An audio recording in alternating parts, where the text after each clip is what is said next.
All right, well, good afternoon, and thank you very much for the invitation to speak to this association this afternoon. It's a real honour for me. I see the great worth of organisations like this today, especially today in the environment that we're in.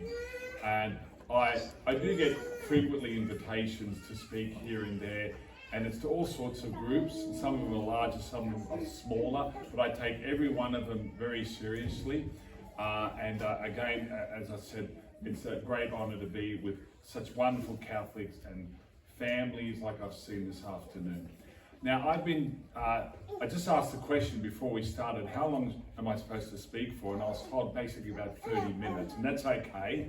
So I've got a lot of notes here, but I'm not going to therefore go into deep, my own commentary on the notes. But I think you'll get a gist of what I'm trying to express by just looking at the text and reading the text. I won't be able to help myself. There'll be times where I will go into a little bit of commentary. Then we've got about 10 minutes afterwards for Q&A. I just want to start this presentation by a recollection that I have. And many of you know that I do apostolic work at the parish of St Michael's Belfield, and have been doing that since 1996 with the group Lumen Verum Apologetics, which you heard in the introduction. And I was very surprised and honoured to see Arlette Bowen come in the door just a few moments ago, because Arlette started that group. She's the one who came up to me in 1995. Actually, we were up in Castlehurst at the time, with the idea of starting something which is going to be specifically a group for younger adults to just teach the Catholic faith as it really is. And the reason why I mention this is because we're in our 28th year at the moment. We had our first presentation in 1996, but in the first presentation of 1998 is one that I will always remember. And the reason why is because of what was said by the priest who introduced himself that night. And this was a priest from England. I don't know his name, I forget his name. But he gave us a bit of biography concerning himself as a priest, and he said he's recently had a big conversion as a priest, because for many years he saw himself, where he began to see himself as a mediocre priest, lukewarm priest, but he had a serious conversion. And then he went on to relate his time when he was a chaplain in a hospital in England. And he said he noticed a couple of women, nurses, who would not eat during mealtime. And he got curious about this, and he thought they must be religious, in the sense they must have some type of faith, and they're probably abstaining or fasting or whatever.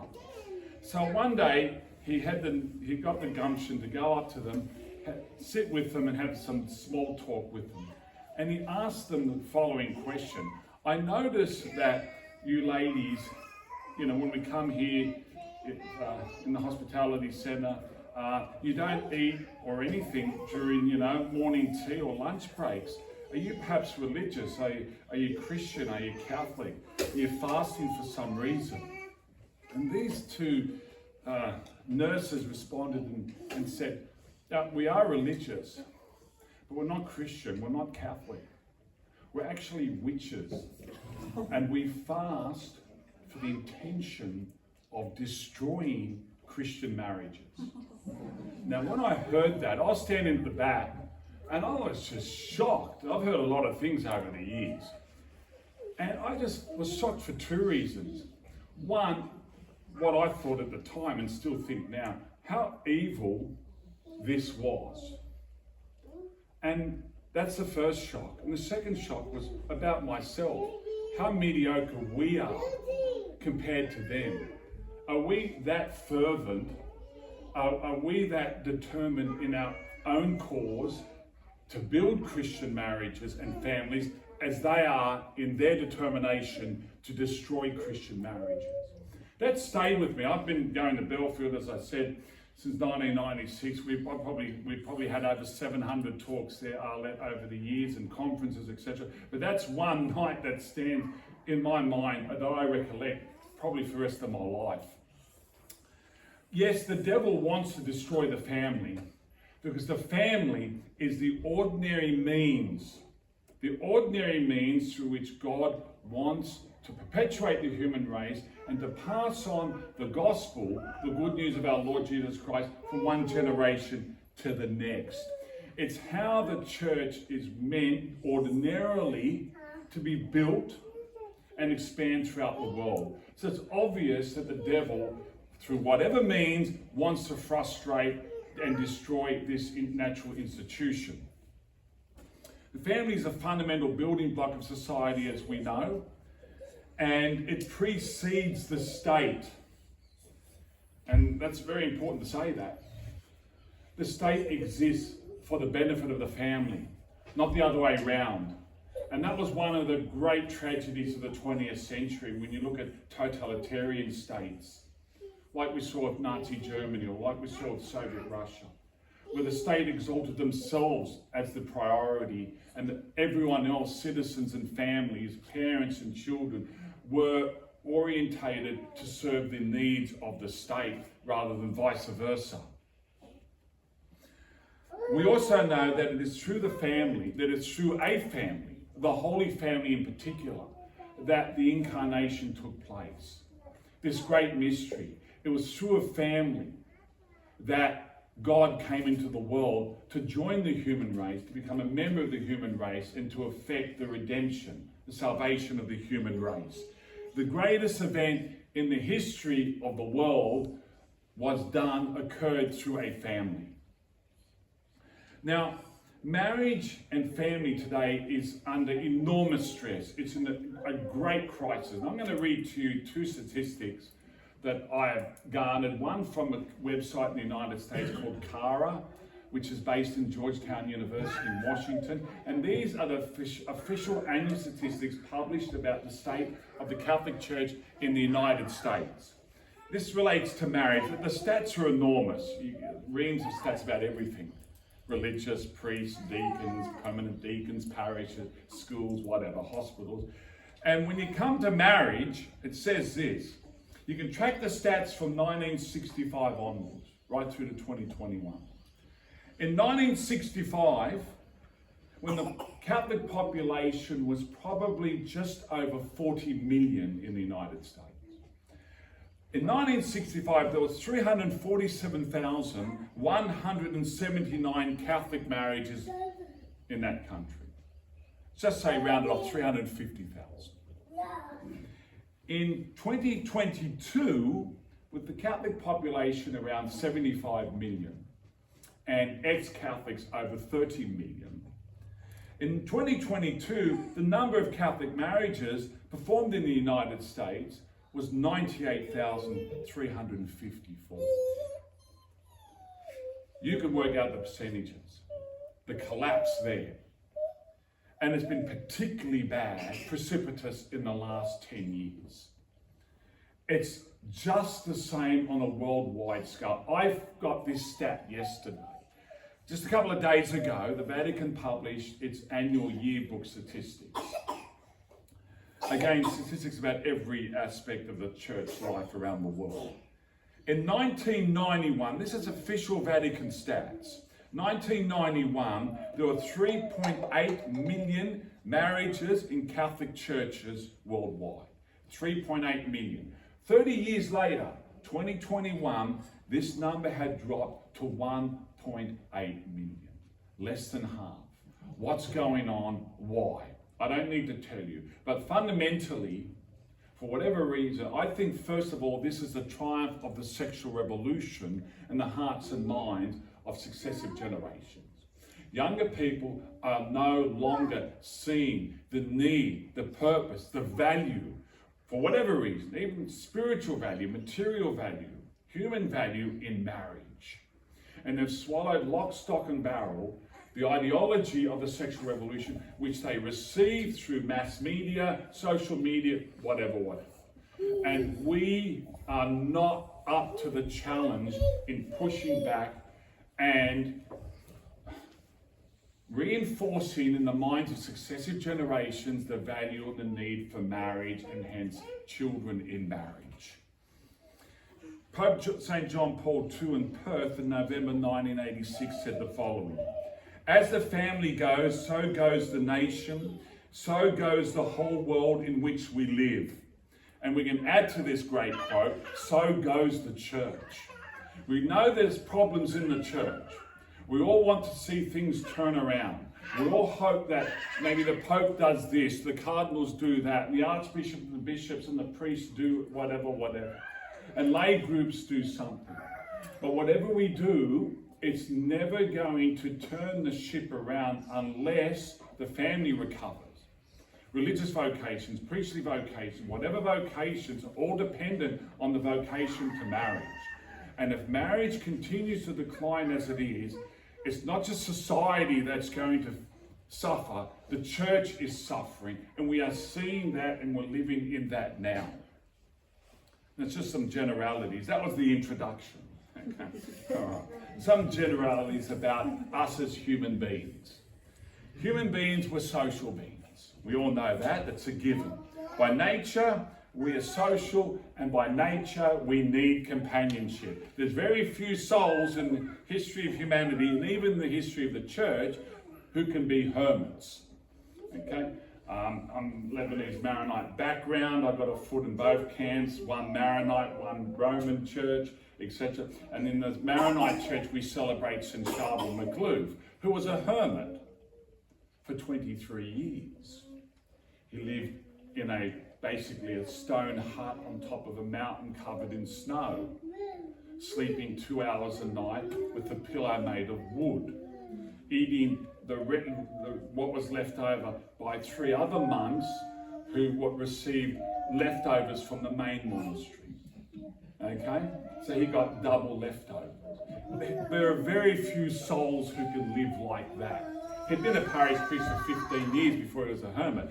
But we, by nature, are social. We need community. We need communion with others. Right? God calls certain individuals, very rarely, to their specific, unique vocations, but ordinarily most people are not called or gifted for that. What society has lost, also, among many things, is the understanding of the human body. We believe in God, we believe in design, we believe the human body is specifically designed. We believe in male and female. We look at the male and female bodies and we see that they are ordered towards each other.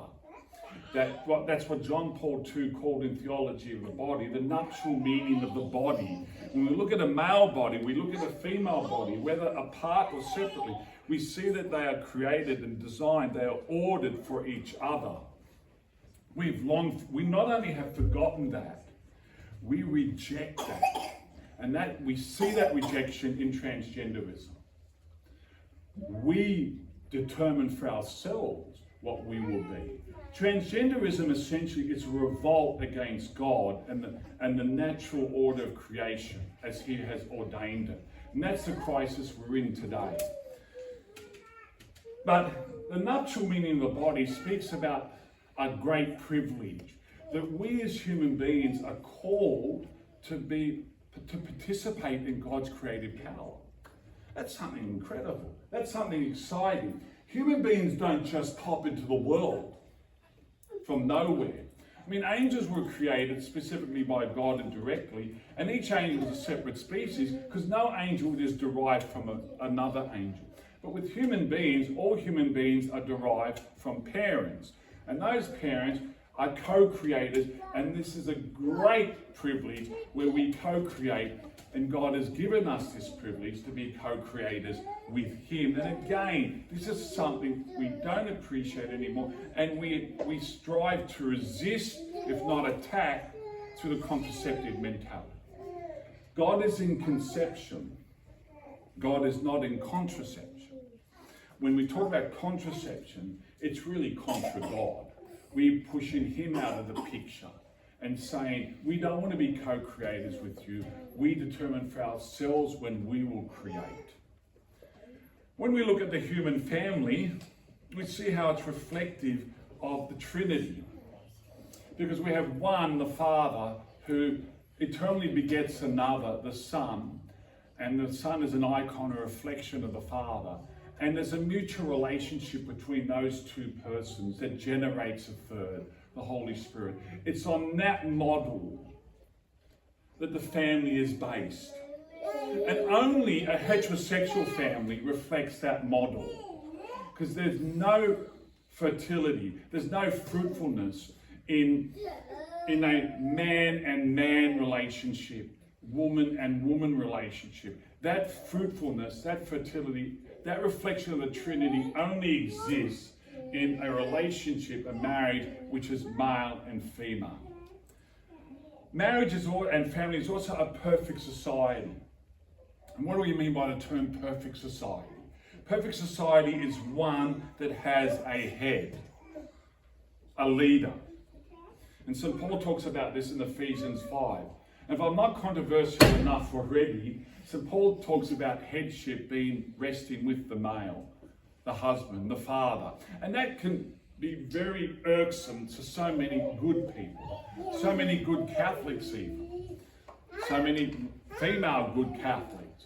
But there's a fundamental, there's a blind spot in so many of us when it comes to that headship, what it means, how it plays out in reality. And I work in an environment where if I was to talk about the headship of the male, my job would be rather precarious, because I'm in an industry where it's 80% female, and there's so many female heads, and that's a good thing. That's the one, they do great jobs, trust me, okay? But what we have to understand in the headship of the male, the husband or the father, is that, as St. Paul relates, the headship reflects Christ's headship. And when we look at Christ's headship, it's a headship of service, suffering, and sacrifice for another. And I think if men are taught headship and adopt headship and follow that model of headship, that is the type of headship St. Paul is talking about. Where I, as a man, as a husband, as a father, I essentially exist for the benefit of the other or others. And that's the best way to create that micro-paradise on earth, which is meant to be the family. I think we all know we're at our best when we're unselfish. And we all know we're at our worst when in marriage or out of marriage, we are selfish. Okay. And of course, as John Paul II put it very well, in Familiaris Consortio, the headship is partnership. Familiaris Consortio means family partnership. It's not domination. St. John Paul II spoke in that encyclical, or that exhortation back then in 1981. He spoke about domination being a consequence of sin, of original sin. In the original relation between Adam and Eve, it was communion, it was partnership. There was headship in Adam, but it was not one of domination or machismo, as St. John Paul II specifically said. All right, now, husband and wives in this relationship of marriage must do whatever they can to strengthen their marriages and always appear in a united front, as a united front for the sake of their children.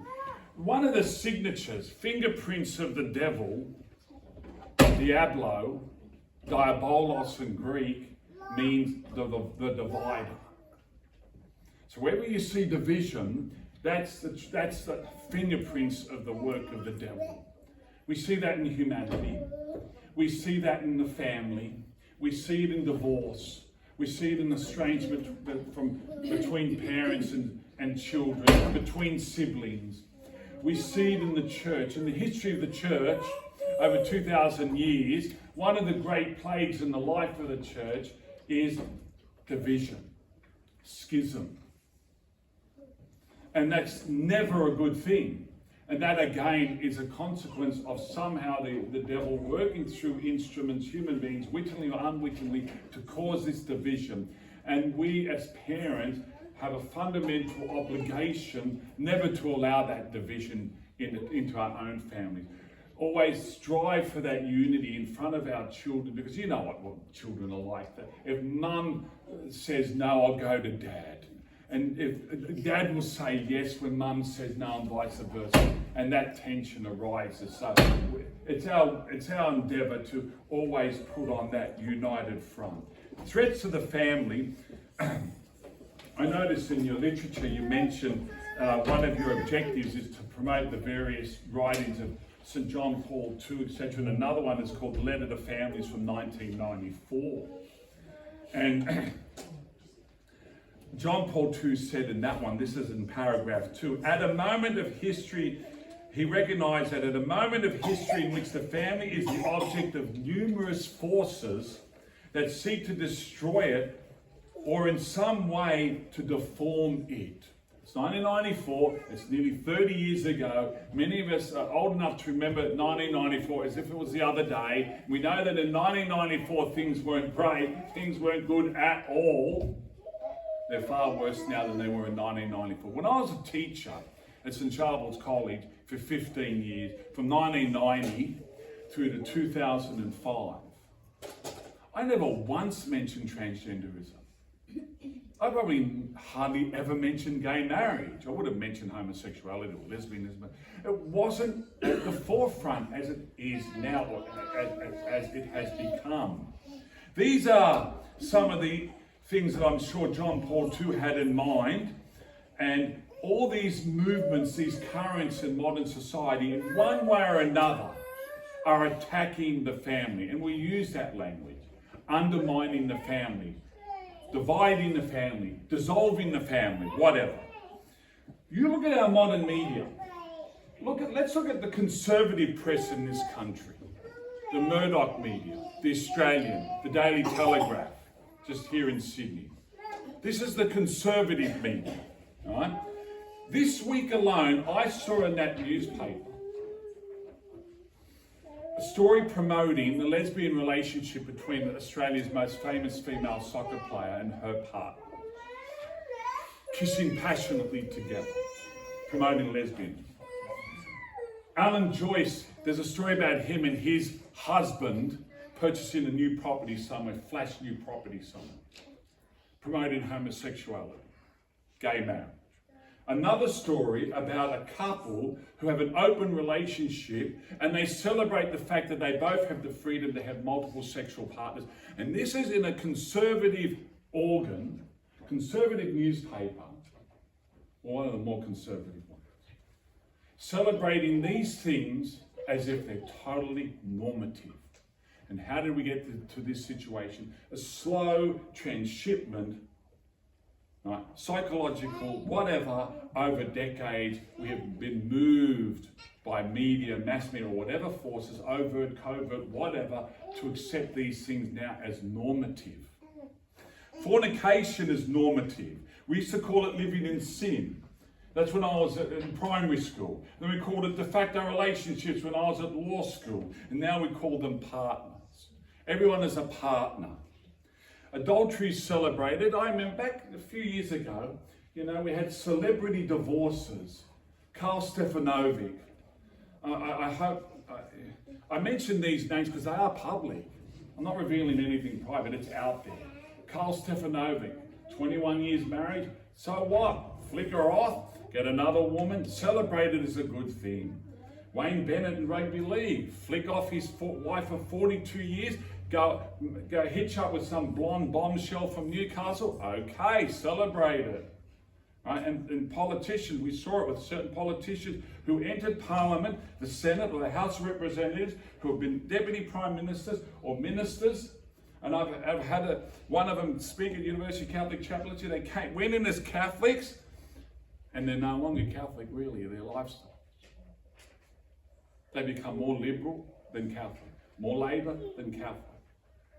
Adultery is celebrated. Partner is used all the time.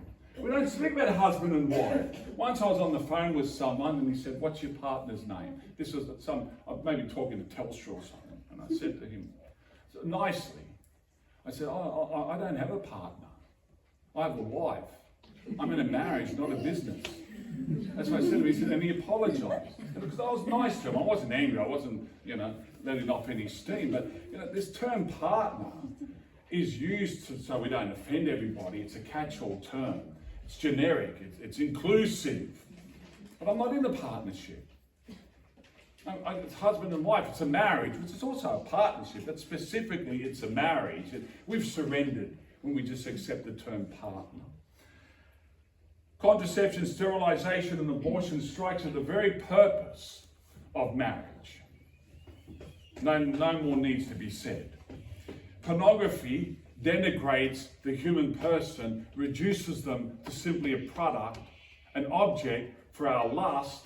And when we engage in lust, it's a form of self-love, self-gratification, and lust is the great enemy of authentic love. Because authentic love is self-giving and sacrificial, where lust is I'm just using someone else for my own pleasure. And I don't want any of the obligations attached to that. And that's what pornography does to the human person. And how anyone who's addicted to pornography cannot have normative relationship with persons of the opposite sex. They are psychologically damaged as a consequence. Now, divorce has been accepted long ago, and now and in the church, I say this because in the church the movement is strong in certain parts of the church, in certain parts of the world, to embrace divorce and remarried and to bless such relationship. I say it again publicly because I read it yesterday publicly. National Catholic Reporter of the United States says the German church is moving to bless these type of marriages, as well as same-sex marriages, in defiance of official teaching and recent Vatican decrees in this area.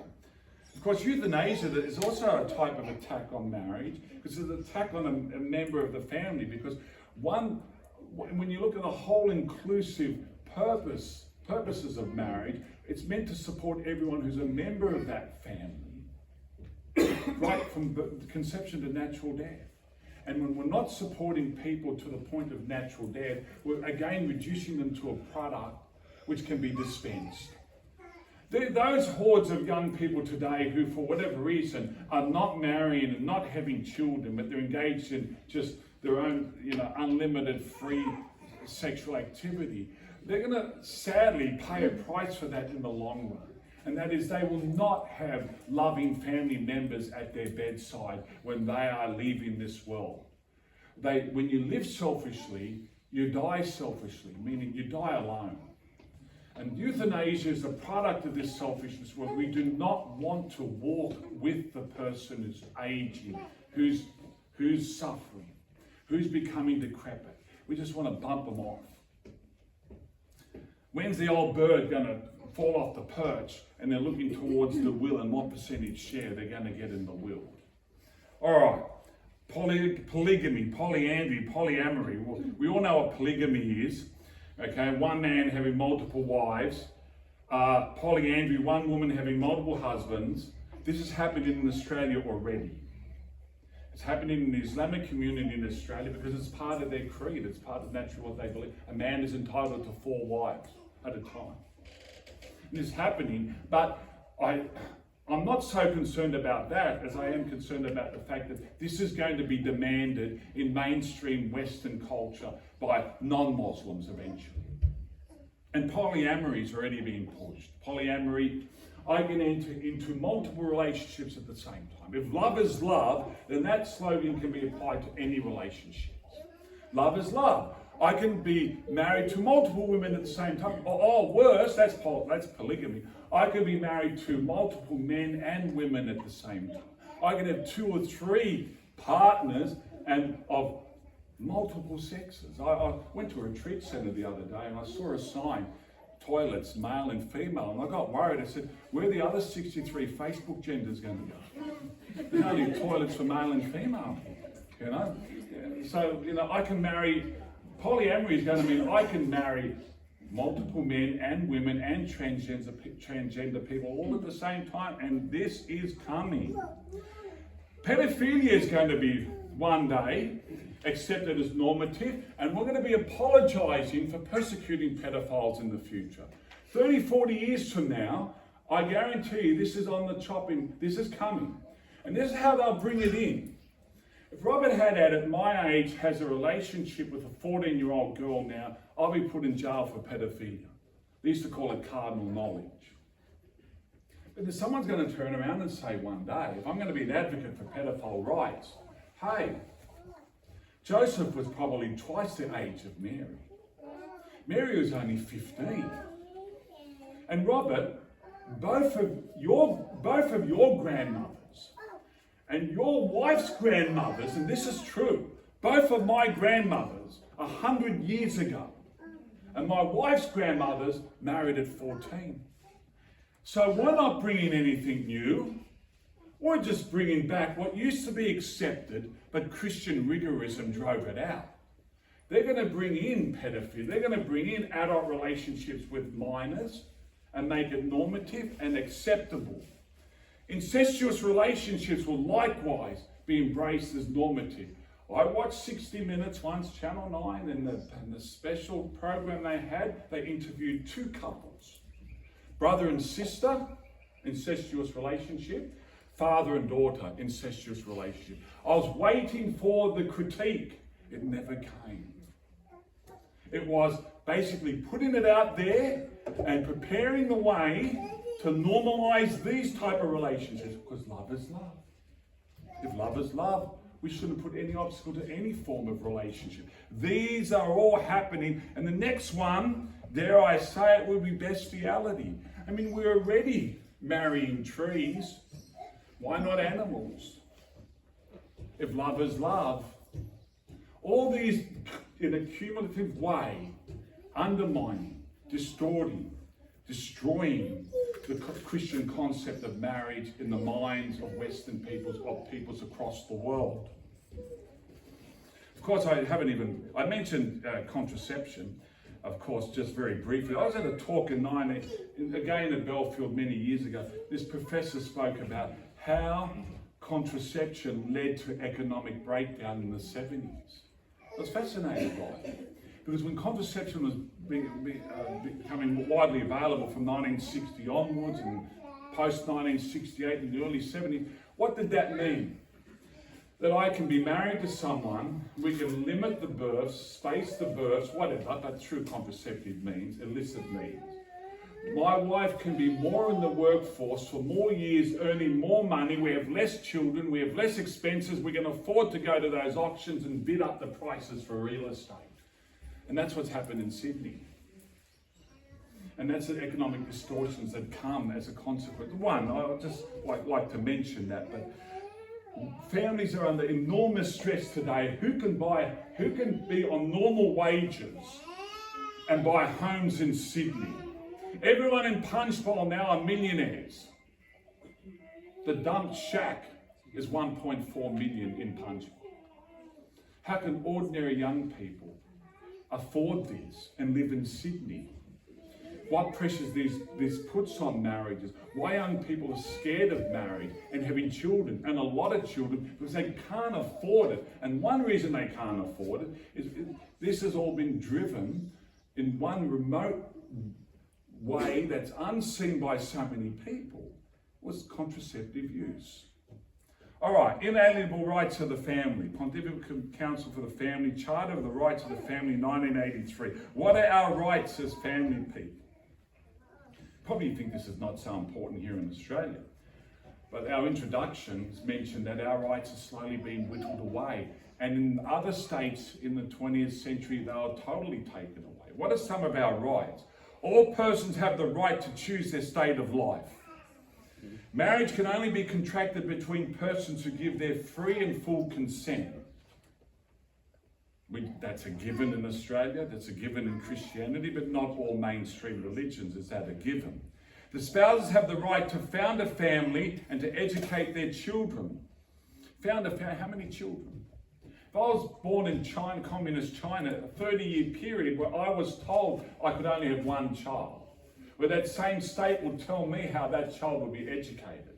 So in communist China, that right was severely taken away for decades, and it's only been partially restored, because in that state, that state still claims the right to educate our children. Every family has the right to freely live and profess their faith and to exercise social and political functions in society. That's becoming more and more limited to us. This is the frightening thing about being in Australia today. If I want to be a Catholic, practicing Catholic, and put it out there publicly, am I going to be allowed to join this political party, or work for the ABC, or whatever? My son, my oldest son's in final year university. He got 99.6 in the HSC. He's going to get first class honours in both his degrees. And he's applied for so many jobs and has got not one offer. And I said, it's because of the left column in your CV. Take it out. What's in the left column of your CV? Catholic Society, University of Sydney. President of the Catholic Society for 2 years. That's why you're not getting the job. Because these inclusive people who don't like to discriminate are not including you because of that. And this is the threat that we as individuals and therefore as families are facing in our own society and culture today. Families have a right to conditions of work that support its well-being, health and stability. And there's many other rights outlined in this wonderful document. What are the benefits of marriage? St. Augustine spoke about this, late 4th century, early 5th century. He called it the goods of marriage. The goods of marriage are children, fidelity, and sacrament. Of course, children are good of marriage. We all believe that here in this room. Does society in general believe that today? Or are children just optional extras, commodities that we can pick and choose how many we want and what type we want, and if we don't like the type, we will terminate? And fidelity. Fidelity is important. It's security. I know my wife and I, like all marriages, we have our moments, really good moments, not so good moments. Some of those not good moments, you think, oh no, where's this going? Well, it's going nowhere because we both believe the marriage is a sacrament and we're going to stay together come what may. And that's a good. This fidelity is a good of marriage because I know I'm going to be there for her and likewise her for me to the end of our days. That's a good. And sacrament, I'm entering into a new state God called me into. And, this is a term I learned from my younger daughter. God, we're not ghosted by God. He doesn't call us to something and then doesn't turn up, right? He calls us and he's still there. He calls us to this sacrament and he gives us the grace, the aid through this sacrament for the rest of our days. He equips the called through this sacrament. Other benefits of marriage, we've already discussed how males and females are made for each other, how these differences make us introduce mystery, make us attractive to each other. These differences are how we are complementary, how we complete each other, how we perfect each other, and perfect and complete each other for our happiness. This comes through marriage. How marriage provides companionship until death. I already mentioned that. We don't die alone. We don't die in a bed with no one standing next to us. Another benefit of marriage. Marriage and procreation combats our inherent tendency towards selfishness and compels us to love others. This is the greatest ill of human beings. We don't believe in original sin anymore. Well, I do. The church does. And we all do. One of the greatest consequences of original sin is disordered love. The technical term is malice, disordered, excessive self-love. This is what we have to combat. Sacrament of marriage helps us to combat excessive self-love. And we need to keep working at it, because where self-love rises, becomes excessive, it's a danger to marriage. Because I'm not living for the other, I'm expecting the other to live for me. But a good sacramental marriage helps us to combat this tendency to excessive self-love. The family is the domestic church. When we think about the church, we think about the Vatican, we think about all these basilicas and cathedrals and whatever, local parishes, priests, deacons, bishops, archbishops, cardinals, pope, etc. But the first church is us in the home. This domestic church provides the best environment, the most proximate and best environment to raise and educate children for God, and to provide the security for children. This is the strongest argument for the permanency of marriage.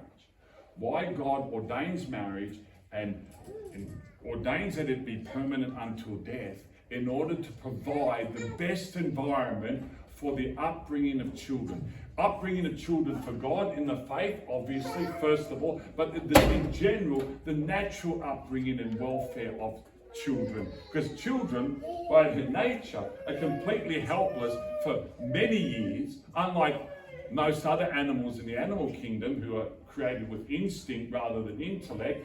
Because we're created with intellect, this has to be nurtured. And it's nurtured only by the parents initially and proximately throughout their lives as they grow. The family is the sanctuary for, as a domestic church, is the sanctuary for prayer as individuals and as a family unit. Now, there's different ways we do this. It's not one size fits all. 1998, I was in Perth, and I stayed with a homeschooling family. God bless them. I defend the rights of homeschoolers anytime. I'm not a homeschooler. My wife wouldn't be in on it. To promote homeschooling would be a conflict of interest for me because I'm supposed to promote Catholic schools. Okay, but I was at this family and they prayed the family rosary like an army, SAS camp. They had 8 kids. God bless. They're all on their knees, 2 rows, praying the rosary. And on their knees in the kitchen. All good. Okay, that's okay. Does every family have to do it like that? No. They did it like that. Sadly, very, very sadly, that family broke up. Husband and wife split. 6 of their 8 kids don't practice anymore. Tragic. It's not because of that, though. But I just thought at the time, that's a little bit excessive. If you pray a family rosary, go for it. Keep doing it. Do not stop. God bless you. But that doesn't mean it has to be done the same way in every family. What I think is most important in raising children in the faith is that you tell them what's best, you tell them what's right, and you tell them what you should do. But you always give them that level of freedom, their own space to make their own choices in the context of your advice, so they develop as individuals and adopt and own for themselves that prayer life. And I think that's the most secure way, rather than just imposing it like this has to be like this. Follow your mum and dad exactly how mum and dad does it. There's no other way. I think that's dangerous because you're not allowing for freedom. You're not conceding anything to them as individuals, as free individuals. You do teach, you do guide, you do exhort, you do lead, but you must give them that space, their own space, where their freedom is respected so they can have a fashioning of it themselves and own it themselves. Right? My children are older now, but I used to say to them, and I'm not perfect. I don't pretend to be perfect or right here, but I've always said to my children, one day you've got to stand on your own 2 feet and pray yourselves. I won't be around forever.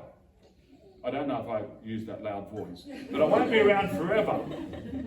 And that was putting the onus on them and respecting their individuality and freedom. Yeah, we're going to do it our way. They do it their way. Right? And I think that's how we should be doing it. But I'll leave it up to you. Where am I up to? Okay. God talk always in the home. I was once in a home. This is when I was engaged. We did not end up getting married, but when I was engaged and I was in her home, there were religious pictures everywhere. That's great, but the conversation was catastrophic. There was no peace in the home. Arguing, bickering, foul language all the time. What's more important than pictures on the wall is the God talk in the home. It's prayer is God talk, but in the conversation. Did you see the news tonight? What's happening here? I don't like the war in Ukraine and Russia. These are Orthodox Catholic people, baptized people killing each other. It shouldn't be. It's a scandal. So the God talk has to be in the home. On any topic, in the atmosphere, what we're breathing, etc. Yes, you do it when you're catechizing your kids, you do it when you're praying with your kids, but it has to be also in the general conversation from time to time. Right, okay. Children need both male and female role models. This is a stat. When the father's practicing the faith, there's a 90% chance that the children are going to take up the faith. 90% when the father's practicing. When the father's not practicing, and just the mother, I'm talking about male children.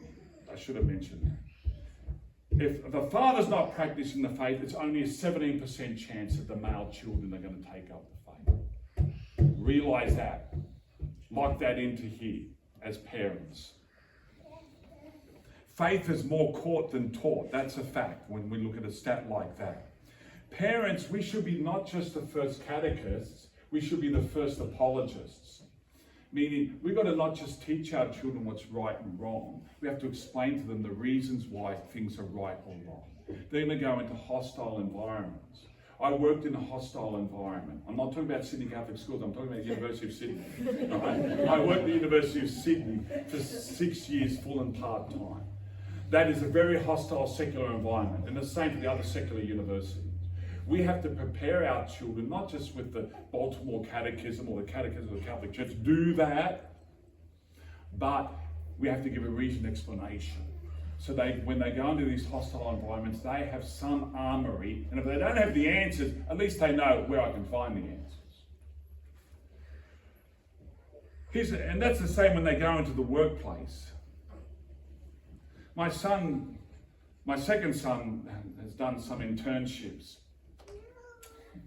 And in his workplace had this gigantic gay transgender flag during this recent event they had in February, March. And my son came home and he used this term to describe his workplace, the Rainbow Reich. Not the Third Reich, the Rainbow Reich. And it's like that. And more and more of these mainstream workplaces are like that. And how are we going to get jobs and sustain ourselves and our families when so many workplaces are like, well, we have to work in places like that? How are we going to cope? I've encountered some courageous young people who aren't militants, who aren't apologists, but they've explained to me that when they're in a situation like that, where they might be compelled to do something which is contrary to their instinct, their Catholic faith, they've actually had just a pleasant conversation with their bosses, and their bosses have exempted them from those type of events, which is very positive. But I don't think that's going to be the case everywhere and in every workplace. I'm closing in, nearly finished. Where am I up to? Good parenting leads to reduction of social ills. Poverty, homelessness, crime, imprisonment, there's no doubt about it. One remote reason, or really proximate reason why in the United States there's such a high rate of poverty and crime among African Americans is not necessarily because of racism, it's because of absent fathers. 75% of children conceived and born, African American children are born into families with an absent father. 75%. No wonder St. John Paul II once said that the family is the primary place of humanization for the person and society. He said that in Christopher Delis Laici in 1988.